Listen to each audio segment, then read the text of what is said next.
Hello and welcome back to Teal House Farm. Today we're doing an unboxing video and I'm going to start by apologizing for all the chirping. I just don't have another good place to film and we had to bring our baby chicks inside because it's just too cold outside today. So we're just going to kind of work through it and hopefully they aren't too loud. But today we're unboxing two things. The first is a compact, affordable spiral binder. For binding booklets at home, and I've wanted one for a long time, but one thing that I have not wanted to do was to buy a full-sized one, which are about the size of a cutting board, because I just don't have a good space to store them, and also they are kind of expensive. They can be anywhere from $60 to up to several $100s. I didn't want to spend that, so this one is a half-sized one that was only about $30, and I'll link it below, but I'm excited to give it a try. It still binds full-size books though, even though it is a smaller size. And the second thing is we got our Good and the Beautiful Language Arts sets for 4 different grades, and we're going to open that together. Let's go ahead and get started. First up, let's open up the binder. So this kit came with several combs. It looks like there's 4. So 4 combs to get you started, and these are, oh nope, it's more than 4 because some of them are folded together. So it looks like it must be 8. And you can easily buy more. They came in like 50 packs after this initial set, and the combs aren't super expensive. This part is the comb expander to open it up so you can lay your pages in it. If you buy a full-size binder, the top part is the comb expander where you lay the little combs across and it opens them. Since this is a half-size one, you have to do it manually with this. And then this itself is the actual machine.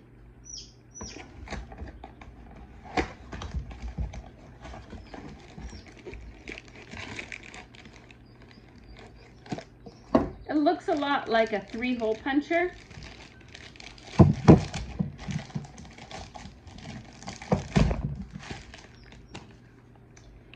And you go ahead and stick the paper in here and you press down and it makes, I think it's 10 perforations.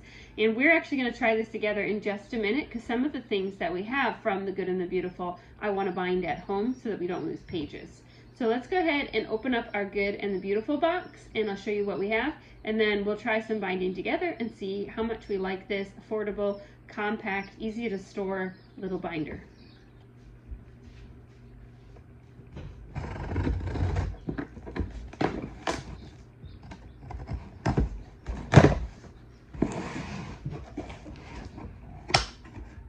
As always with anything we've ever gotten from this company, it's come really nicely bound, or not bound, but packed.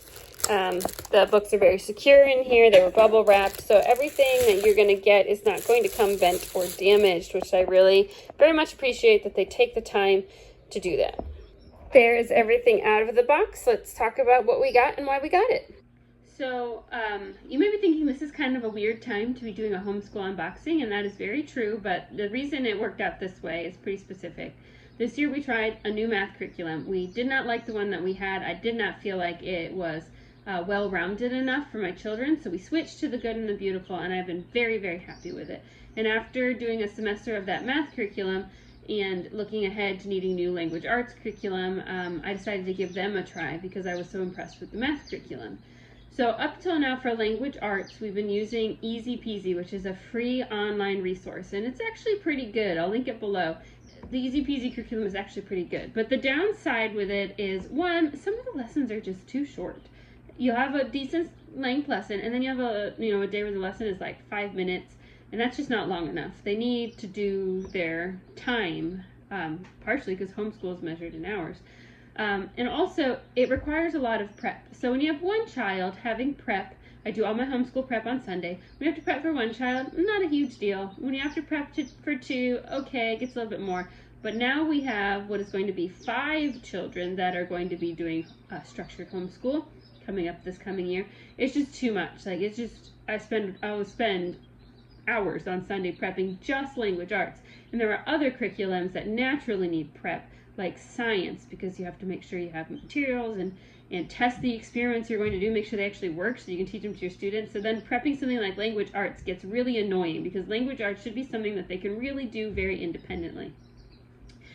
So it's now March, and my third grader and my kindergartner have finished their language arts that they had for this year. And so I've decided that we're just going to go ahead and move ahead to the next year with language arts. We're just going to start it now. We do school during the summer. We don't do as much school as we do during the traditional school year, but we continue to do some school in the summer, and that's usually language arts and math. Keeps us from backsliding, and it also keeps us on a schedule. So there's really no reason I have to wait till September to start the new curriculum, because they're going to be doing stuff during the summer anyway, and they finished their old book. So let's go ahead and move forward. So I have materials for 4 students. So I'm going to show you 5th grade material, I'm going to show you 3rd grade material, I'm going to show you kindergarten, and I'm going to show you preschool. I typically do not do a structured preschool, except I do a handwriting with preschool. Make sure that they are ready to have good pencil and pen fine motor skills. And so I went ahead and since I was already buying all this curriculum, instead of using my typical dollar store ABC books, I just went ahead and bought the pre-K writing curriculum for my preschooler, since I was already paying the shipping, and I think the book was like $10. So I went ahead and just threw it in the box, and we'll take a look at it together. Now, I did say I have 5 children. I only listed 4 grades. My 5th child is differently abled when it comes to learning, and so for her language arts, we use a curriculum called Happy Cheetah, which I will link a video about it below, but it's specifically for neurodivergent students, or students where reading is a real struggle due to visual, auditory, or other processing issues. I do not feel that the Good and the Beautiful curriculum, or really any traditional language arts curriculum at this point in her life, is a good fit. We need specialized curriculum. That's what we have with Happy Cheetah, and so she's going to stay on that curriculum for now, and my other students will all be on this Good and Beautiful language arts.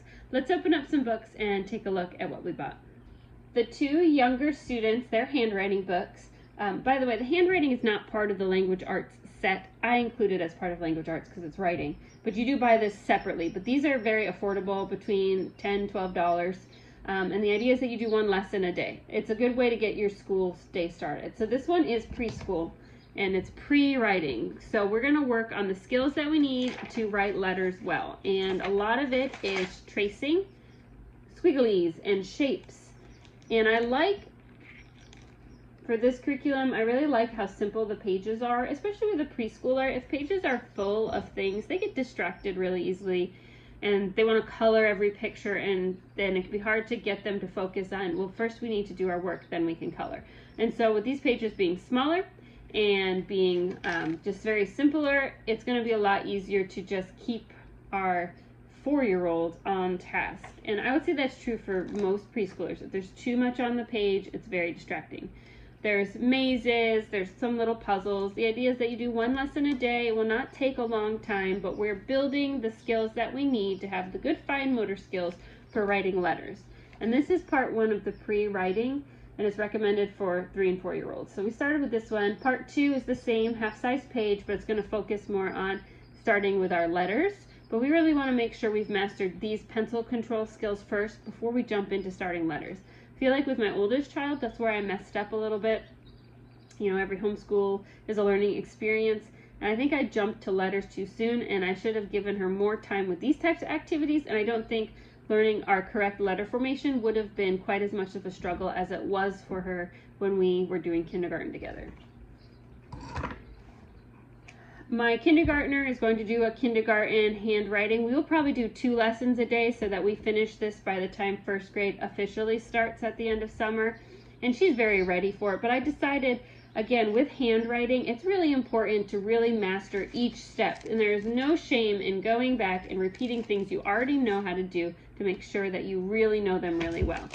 So with kindergarten here, this is really focusing on letter formation and number formation. And again, I like that the pages are small. I like that there's not a lot of distracting images on the pages. My kindergartner loves to color, and so this is perfect. Do your letters, then you can color the picture. And there's only 1 picture to color, so it keeps it pretty simple, and we can get on to our next thing. So just lots of letters, lots of penmanship. Some little, here's some hearts. Can you draw those hearts in the box to practice shapes? Things like that. But again, very simple. The idea is 1 lesson a day, but I think we will do 2, as I said, so that we can get on to first grade. Now for my 3rd grader, I decided to back up a level, and she's actually going to do level 2 instead of level 3. So when you go on their website, on the Good and Beautiful website, they do have placement tests for their curriculum. You can kind of look at what the curriculums go with, and you'll notice that they label these levels, not grades. So don't feel like, because I understand the pressure, you have a 5th grader and you feel like they need to be in level 5 or grade 5 and everything, but they may not be ready for that. And the only thing you're going to do is make a negative educational experience if you try to force them to do something that they aren't ready for. There's no shame in the whole benefit of homeschooling is that you can be in 5th grade and do 4th grade work, or you can be in 5th grade and do 8th grade work if you're ready for it. It just depends where you are. My 3rd grader, I feel like her writing skills, we just need more practice before we start new things. And the Good and the Beautiful introduces cursive in level 3. Sorry, my kids are playing if you hear that. And so I decided I don't feel like she's quite ready for cursive. Her handwriting is pretty good, but I think we could make it better. And so for that reason, we're going to do level 2. And with level 2, we review letter formation. And there's also some other just fun things. There's connect the dots activities. There's going to be sentence copying. And just a lot more opportunity to practice our penmanship. My 3rd grader writes her letters correctly, meaning she follows the correct formation rules, but her writing is a little bit big, and I would really like to see her write smaller and a little bit more neatly. And so I feel like starting her in 2nd grade and this handwriting curriculum is going to give her the opportunity to specifically work on that before we decide in 3rd grade to start introducing something new, which is cursive. And lastly, for the 5th grader, she's actually doing level 3, and the reason for that is we have not done much cursive. And so to put her in level 5, her handwriting is good, even though it was a struggle for us at first because I messed up, as I mentioned before. But we've gotten to a point where her handwriting is pretty good, and she writes on a normal, appropriate size and things like that. With decent letter formation, there's always things that you can improve on, but it's, you know, it's pretty good writing. She writes well, but we have not really done, just done a little bit of cursive. And so to throw her into a 5th grade book where they have you writing like paragraphs in cursive, I felt like would be very frustrating for her. And the idea of handwriting is it's just a warm-up to improve our skills. It does not need to be a bang my head against the wall struggle. So she's going to do 3rd grade where they introduce the formation of all the cursive letters. This will be simple for her, and that's the idea. This is a book that you know that we can take out and she can do with confidence. She can do independently. That's also important. They do have a dot system with Good and the Beautiful, which at first I wasn't sure if I liked the idea, but the more I thought about it, the more I like it. And the kids learn a pattern of colors, and they know that they follow the color dots in that pattern when they trace. And they introduced that dot pattern system, I believe, in the kindergarten letter. And so by the time you're in an older kid's book, it's just a no-brainer what color comes first. And I feel like that's easier to remember as far as following the order that you draw a letter than all the arrows that are in traditional writing books, because I feel like the arrows all cross over each other sometimes, and then you get confused about where you actually start. So I do actually like this dot system. This is, again, there's writing and then there's an activity, you know, connect the dots. This one is there's a car and they tell you to draw things around the car. Any type of drawing helps with pencil control, helps with penmanship. There's copying pictures. You start to get on copying words in cursive. They do have practice your regular penmanship as well. So you aren't going to just drop that completely to introduce cursive, which I also like. So that's the 4 handwriting books. Again, my 1st grader is using the program called Happy Cheetah, which addresses reading, penmanship, and sentence writing all together in very short lessons aimed for students who are differently abled in their learning abilities. So we just do that all at once with that curriculum. The other thing I bought for them was their language arts sets. Now, when you order from Good and the Beautiful, their language arts is actually completely free online, a PDF file that you could download and print yourself. And all of the supplementary materials that you need to use their language arts system are also available for free online that you can download and print yourself. So I kind of weighed the options. I have a really good printer now that is extremely efficient, and I'll link that printer below if you are interested. It is a little more expensive. It took me 2 years to bite the bullet and buy it, but I'm so glad I did because I print so much now and the ink levels barely budge when I print. But I decided I wanted the language arts books to be bound in one whole section, and this is a lot of pages, and I cannot do that with a cheap at-home binder. It wouldn't fit, so then I'd have multiple books. I didn't want to do that, so I decided I would buy the student workbook, but then I would print at home all the supplemental materials, and those are what we're going to bind together today, are the supplemental materials. So the actual course books are pretty large, so we're going to start with our kindergartner. My daughter, who is just finishing up kindergarten now, is 5, and she's actually a very advanced reader, so I decided instead of going backwards and having her start with their kindergarten, we did their online placements test, and she was very ready to just jump into 1st grade. No reason you can't do kindergarten handwriting, 1st grade reading, and language arts if she's ready for it. So that's what we're going to do. I do really like that this is spiral bound. I don't really know why they didn't spiral bind the older kids' books, because it annoys me when books don't stay open. But I'm glad that this one does. It's going to make life easier for all of us. I always enjoy the Good and the Beautiful, how colorful their activity workbooks are. Something like reading or math, I like a busy page for my students because it really helps to kind of spark their imagination. Sometimes just a lot of reading, you can get kind of bored, and so this way there's pictures to look at to kind of help you get into the story, whether that's in your math book, and their math books have a lot of reading in them, or in this language arts books, just to help you get ready for what you're going to read and what you're going to do. The idea, from what I understand here, just what I've read online, so their lessons are a few pages long, and you start when you do it together. So Mom and I are going to start together, and we're going to do some reading together and some activities together, and then there's independent practice where, all right, we've done our work together. I feel confident that my student knows what she's doing, and now I'm going to set her off. I'm available if she needs help, but she should be able to do this on her own. And I really like that. I like to work my students towards independent learning. By the time they are in 3rd or 4th grade, I really like them to be able to do at least 50% of their work independently, so I have time to work with the smaller children. Obviously, I'm always available for questions. And so I like that this language arts book is helping me towards that goal of I can do more independently, I am capable, I am able of working on my own and asking for help if I need it. Most of the lessons seem to be 3 to 4 pages. Talking to my sister-in-law who uses this curriculum, I think we're looking at about 20 minutes a lesson for our younger students. She doesn't have an older student, so I can't really judge what it's going to take for my 5th grader, but we can take a look at how long the lessons are together. Level 3.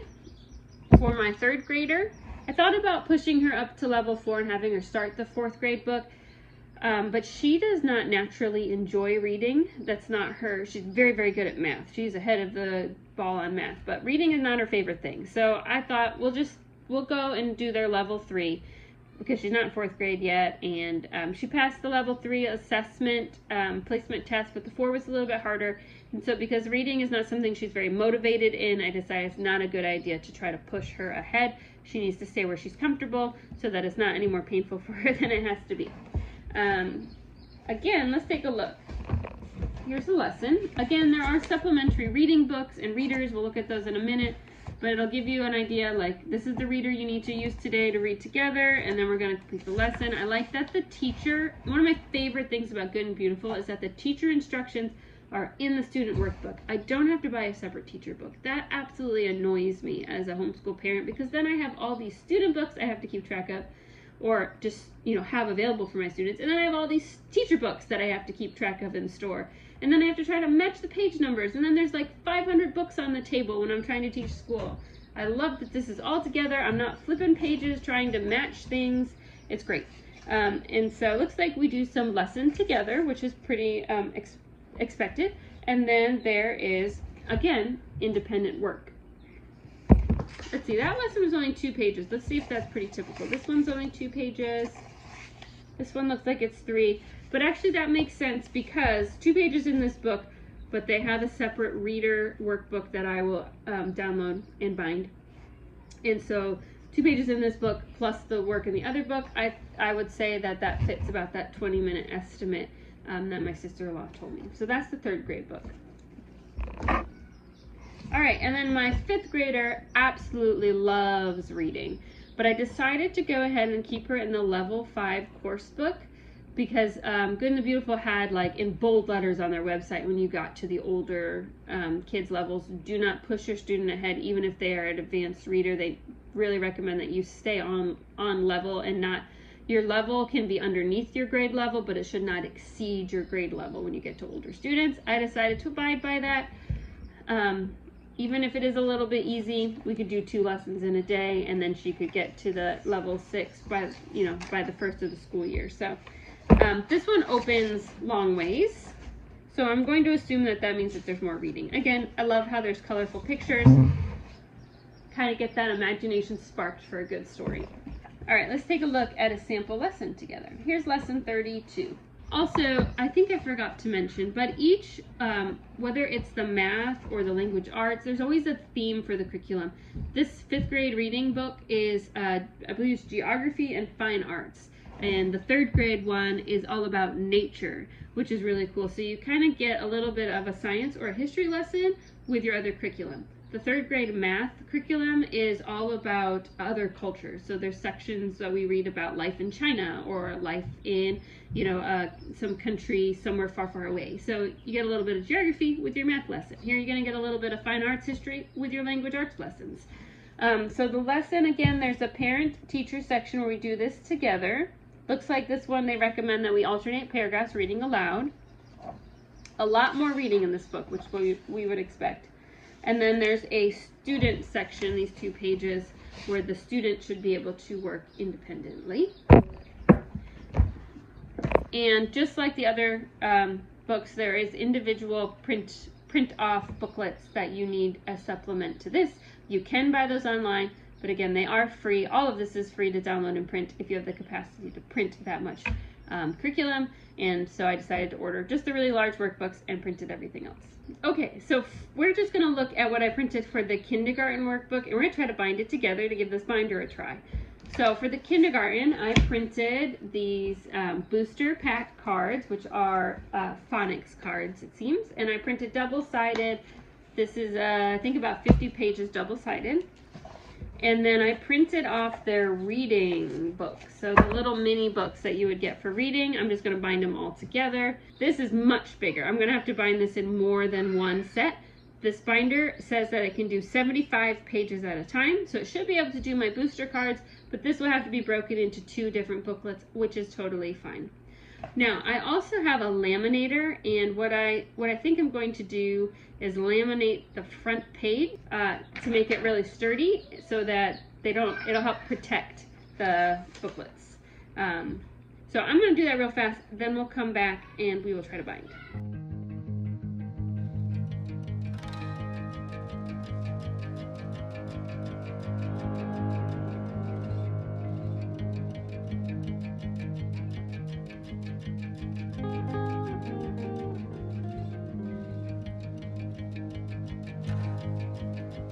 Okay, let's give it a try. So we're going to do the laminated page separately. You can punch, I think it's 10 pages at a time. So obviously, if you want to spend the money, if you've got the money and the space for a larger one, you can do a lot more pages at a time, and you won't have to do it in a couple stages, so it'd be faster. But for $30, and the fact that I don't have to find a place to hide a workhorse, I think this is going to be worth it. So, I'm going to line it in and punch. Went right through that lamination, no problem. And then what you're supposed to do is you're supposed to line up the last 2 holes. I'm not quite sure how you're supposed to see. Okay. So sometimes reading the instructions can help a little bit. I'm supposed to use these 2 here to guide. I was holding it backwards. So let's try more paper, and I bet this will be much easier. Going to put in, there are guide marks here at the bottom too to line up your starter page. There we go. Okay, now you pop in, there we go. That makes a lot more sense. The paper fits right over these plastic holes that lines it up for you. Very simple. And this does not take very much muscle. This is very simple to use. Okay, got our 2 in there. Okay, we got everything punched. Gonna line it up real quick. Okay, that was easy peasy lemon squeezy. That was really fast. That took like 3 minutes. What I did, because I messed up that front cover because I didn't read the instructions first, which I should know better, right? Punch the other side so it'll be backwards. So if you do not like that things are backwards, you could have reprinted it and laminated it, but I wasn't going to do that. It's just the cover shows them right on it. It doesn't matter if it's inside out. So now we're going to open up the coils with the coil contraption, and we're going to lay the pages on it to put them together. Okay, I find this clunky and hard to use. I feel like it's easier just to pull the bindings open. Maybe I'm using it wrong. They don't give you instructions for that part, but I looked at the website and using it the way they suggested, I felt like it was way harder. So, all right, so we pulled our binding open. Gonna open the spine nice and wide so we can lay our pages in there. All right, first we're gonna just do the back by itself, just since it's the laminated sheet. It'll probably need to be pushed in a little harder. All right, so I'm matching up the bottom of the page with the bottom of the page part of the lamination. That leaves me a nice border around the edge that's laminated to protect the pages inside. I am going to get a pair of scissors. I'm going to snip off this last spine because we don't need it. There.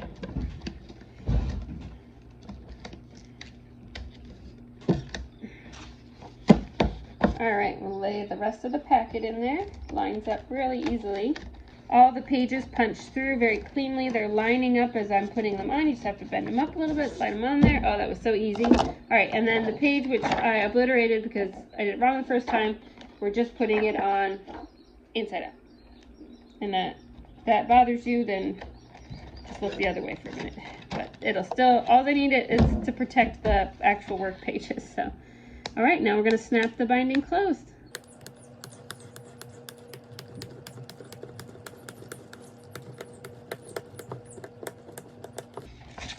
All right, there we go. We made our own spiral bound notebook. That was easy. So there you have it, unboxing of our language arts curriculum and the binding machine so that we could bind the supplementary sets. I'll link everything below if any of this interests you to try for your family. Thanks so much for watching, and we'll see you next time.